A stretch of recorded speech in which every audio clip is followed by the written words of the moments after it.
Ja ešte na teba, Vierka, prezradím a určite mi aj Mierka dá za pravdu, že ty si naozaj taký v tom najlepšom slova zmysle taký ten snorič všelijakých noviniek a všakovakých dobrých vecí. A ja som veľmi rada, vy ste k nám do štúdia aj priniesli takéto zázračné veci. Ja to musím ukázať, lebo je to úplne niečo svetové.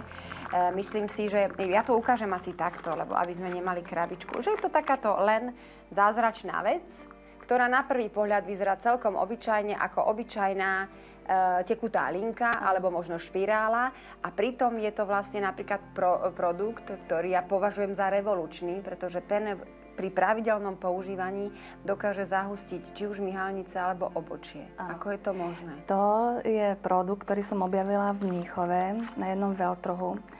A naozaj nechcela som tomu veriť ako kozmetička, že toto môže a dokáže, lebo my sme predtým lepili myhalnice, 3D myhalnice, teraz to beží.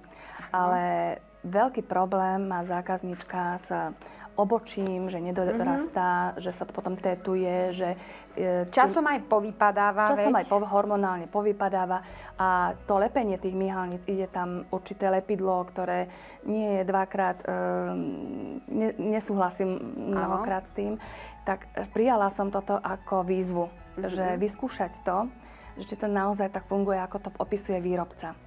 No, boli sme s Mírkou aj s kolegyňami v salóne rezervované v tomto, ale naozaj po 8 týždňoch doby pôsobenia, podávania pravidelného, skôr by som povedala, ako liečivo sa to dáva, tak naozaj tá hustota a dĺžka tej myhalnice išla do riadnej dĺžky. Áno.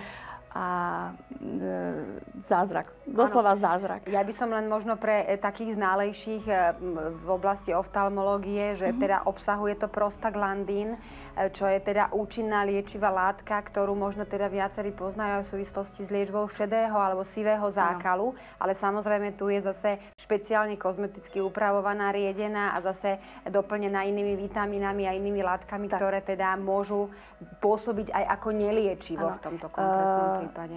Tento výrobca kozmetický urobil ten výrobok tak, aby bol zdravotne nezávadný, je testovaný v rámci EÚ, takže má svoj EÚ kód testovací, takže je úplne bezpečný, takže som na ňo veľmi hrdá, že som to objavila a že to môžem slovenským dámam ponúknuť. A ja si myslím, že to je úžasné, keď každá bude mať také vejáre myhalníc, že budeme klipkať očami a nepotrebujeme ventilátor, to bude perfektné. Ja ti poviem tak, aj z takého toho kozmetického hľadiska, a Mírka dosť líči, tak mnohé nám povedia, že menej špirály ušetrí v podstate na špirále, nemusí si toľko líčiť tie oči a môže koľkokrát ísť aj bez... Áno, presne.